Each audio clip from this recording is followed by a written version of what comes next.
Mortes desconhecidas. Água sendo uma sentença de morte. Caos instalado. Os corpos em Hiroshima e Nagasaki passaram por muito mais do que você imagina. Existem muitos números jogados por aí quando se trata das contagens de morte nos bombardeios de Hiroshima e Nagasaki. A short time ago, an American airplane dropped one bomb on Hiroshima and destroyed its usefulness to the enemy. Os números mais citados são entre 110 e 210 mil para as duas cidades combinadas. A ciência afirma que o bombardeio em Hiroshima causou entre 90 e 120 mil mortes, enquanto Nagasaki sofreu entre 60 e 70 mil mortes.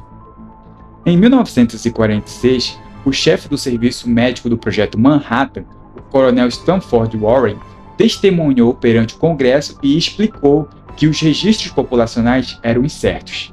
Ninguém sabia quem havia morrido ou simplesmente fugido no caos. Ele resumiu sua investigação assim: "Estou envergonhado pelo fato de não conseguirmos retornar com números definitivos que eu pudesse afirmar serem mais do que apenas um palpite." Em seu livro O Sofrimento Real, Ciência Americana e os Sobreviventes de Hiroshima, a socióloga da Universidade da Pensilvânia, Susan Linde, escreve que, na hora de contar quantos haviam morrido, muitos simplesmente desapareceram. Muitas pessoas que estavam no epicentro da explosão foram instantaneamente transformadas em poeira e cinzas e dispersas pelo vento.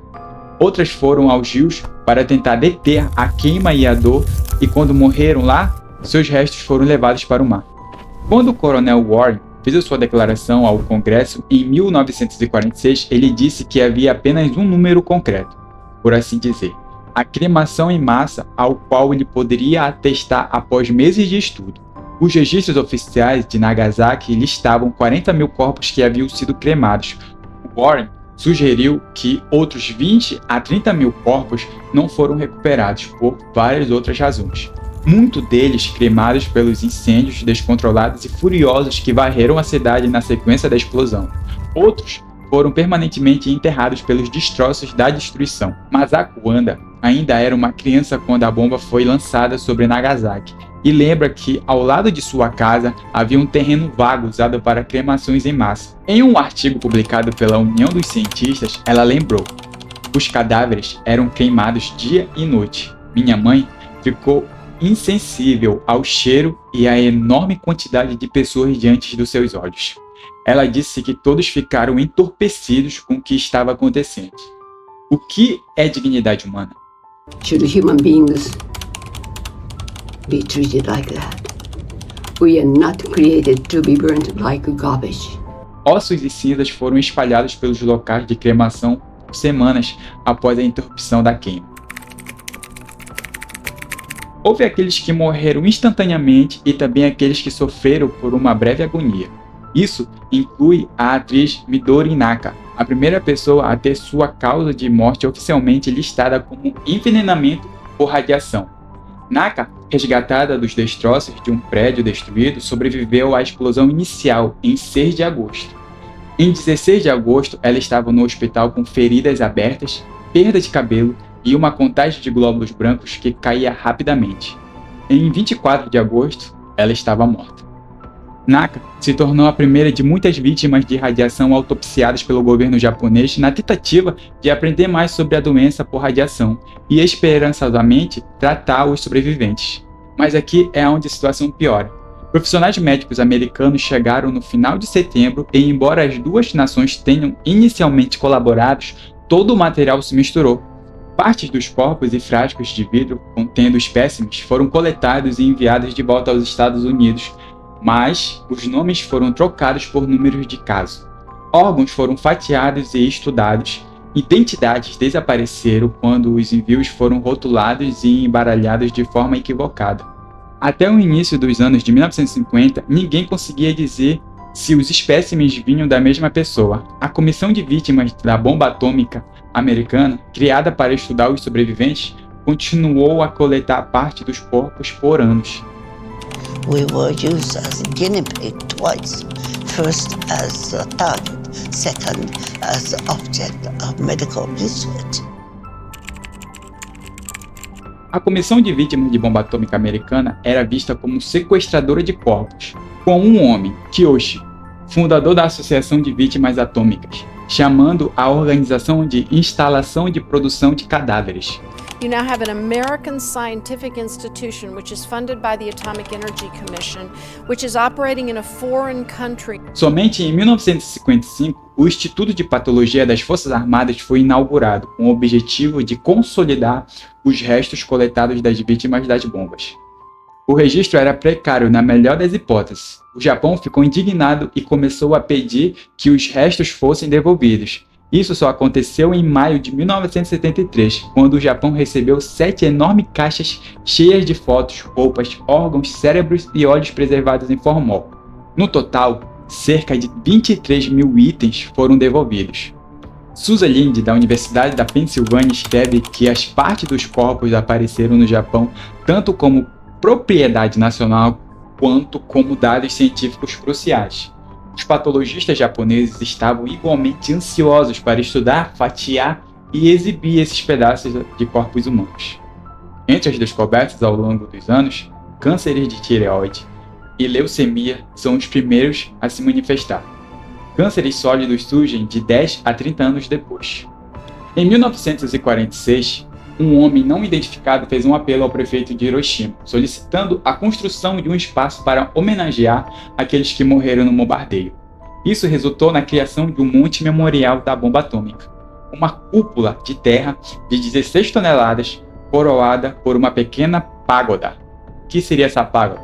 É um modelo arquitetônico amplamente usado no Japão e na China na construção de templos. O local está situado onde anteriormente existia um templo budista, que serviu como crematório improvisado nos dias subsequentes às bombas. Atualmente, as cinzas de 70 mil pessoas repousam no cofre subterrâneo do monte, juntamente com os restos mortais de muitos que foram encontrados nos meses de limpeza que se seguiram. Isso incluiu os restos de 12 soldados americanos abatidos sobre o Japão, levados a Hiroshima para interrogatório e que estavam sendo mantidos lá quando a bomba foi lançada. O local onde a bomba caiu é um parque da paz. A cidade de Hiroshima afirma que todas as 70 mil pessoas não foram reclamadas, na maioria das vezes devido à perda de famílias inteiras. Outras permanecem não identificadas, embora testes de DNA tenham levado à identificação de alguns restos mortais. Ocasionalmente, mais pessoas são sepultadas lá. Em 2004, 85 conjuntos de restos mortais foram descobertos na ilha de Inoshima e receberam um lugar de descanso final no Monte Memorial. Mesmo com dezenas de pessoas se dirigindo às cidades para cuidar dos mortos e moribundos, algumas famílias foram deixadas por conta própria quando se tratava de testemunhar a morte de seus entes queridos e proporcionar-lhes um repouso final adequado. Yoshiro Yamawaki tinha 11 anos quando sobreviveu ao bombardeio atômico de Nagasaki e relatou a Time: um incidente que nunca esquecerei é a cremação de meu pai. Ele e seus irmãos encontraram o pai morto em uma fábrica próxima e, ao colocar o seu corpo quase irreconhecível no chão, tentaram cremá-lo. Após o fogo se apagar, ele não foi totalmente cremado. Na tentativa de dar paz ao espírito, os irmãos decidiram observar uma antiga tradição funerária, na qual um osso era passado com hashi. Assim que os nossos hashi tocaram a superfície, no entanto, o crânio se abriu com um gesso e seu cérebro, meio cremado, se derramou. Meus irmãos e eu gritamos e fugimos, deixando nosso pai para trás. Abandonamos no pior estado possível.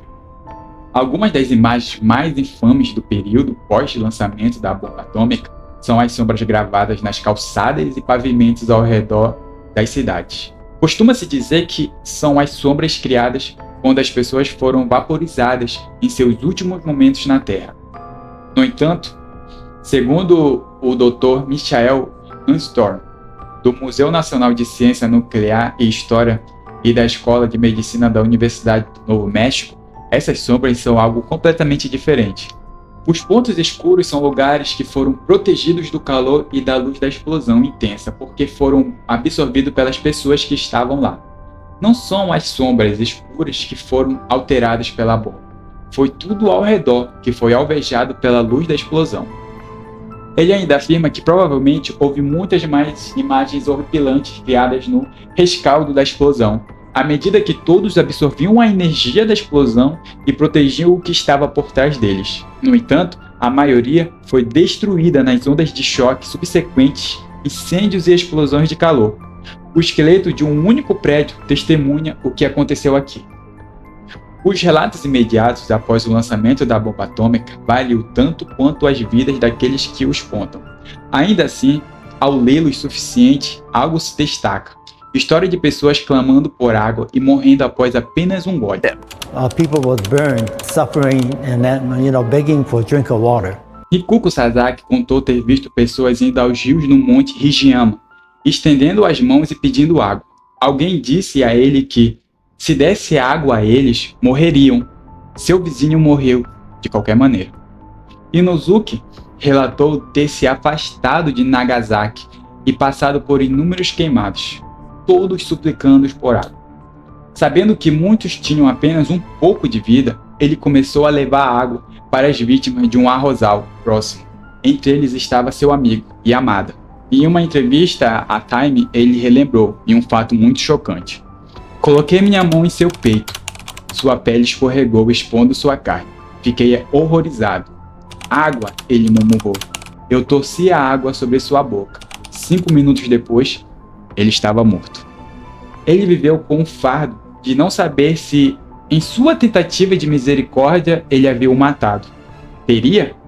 Não necessariamente. Segundo o Dr. Hiro Dori, do Hospital da Cruz Vermelha de Hiroshima e do Hospital de Sobrevivência da Bomba Atômica, beber água poderia levar a mais perda de sangue em pessoas gravemente feridas, mas, nesse ponto, provavelmente estavam morrendo de qualquer maneira.